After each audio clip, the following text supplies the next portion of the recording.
Learning about investing is a lot like learning to ride a bike. At first, it may look intimidating or complicated. Dangers seem to be everywhere. That's why it's important to learn the basics and ways you can help minimize risk and protect yourself. After a good amount of practice and learning, you can take the training wheels off and really start riding. Along the way, the roads may change. There'll be good days and bad days. And while learning to ride doesn't guarantee you a spot in the Tour de France, riding a bike could get you where you want to go a little faster. Let's start with the basics and look at one of the most common investments: stocks.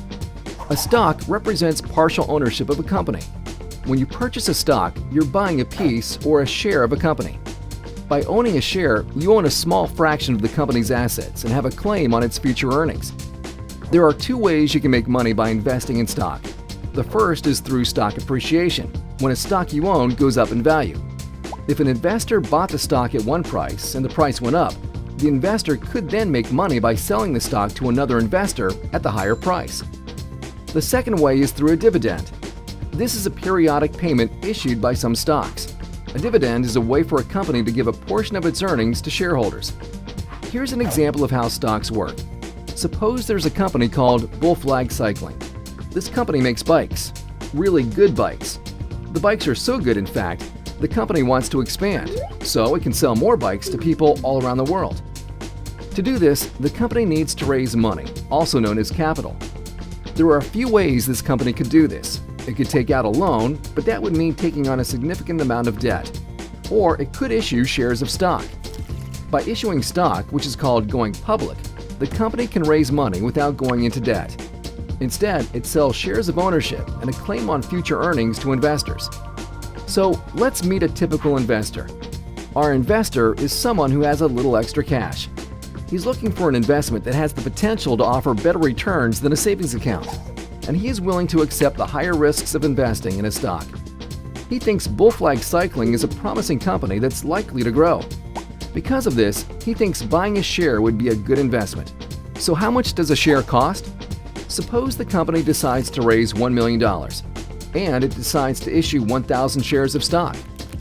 Because each share represents a fraction of the company's worth, and there are 1,000 shares, each share represents 1/1000th of Bull Flag Cycling. Because the company is raising $1 million at the initial public offering, or IPO, each share would be initially valued at $1,000. Let's suppose the price doesn't change after the IPO, so our investor purchases a single share on the open market through his online stockbroker for $1,000. Now, let's see what could happen to his investment. If the company does well and profits increase, the value of the company is likely to go up. As a result, the stock price may increase as well. Assuming the price of the stock goes up, our investor could now turn a profit by selling his shares to another investor in the stock market. However, if the company's ventures don't go as planned, its value could decrease, and so could the stock price. If this happens, our investor could lose money if he decides to sell at the current price. When it comes to investing in the stock market, the basic goal is to buy when prices are low and sell when prices are high. But stocks in the stock market don't always go up. Sometimes they stay the same, and sometimes they go down. And sometimes prices change quickly. Because of this, stocks are considered riskier than other historically safer investments such as bonds or CDs. However, investors keep coming back to the stock market. Why? Because with this increased risk comes the potential for greater returns. Savvy investors take precautions to try to minimize risk, like creating an investing plan, adding diversity to their portfolios by investing in a variety of companies, putting money in other investments besides stocks, and learning trading strategies for up, down, and sideways markets.